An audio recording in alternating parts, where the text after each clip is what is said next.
Today we are going to make vegetable tikka masala with Spicytude Tikka Masala kit. Let's start by chopping all the vegetables that you would like to add, along with onion and tomato for the sauce and some cilantro for garnish. To make the marinate, add spice bag number 1, ginger and garlic. Pour over the veggies and mix it well. Add oil to a heated pan. Saute the veggies until they start to get soft. Remove the veggies and cook your onions until they are brown.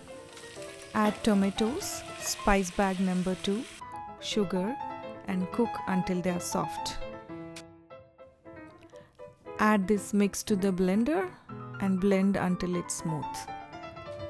Add your veggies to the pan and pour the sauce. Stir and cook for 10 minutes. Add the heavy cream, stir it once and then garnish it with cilantro. Your vegetable tikka masala is now ready to serve. Thanks for watching.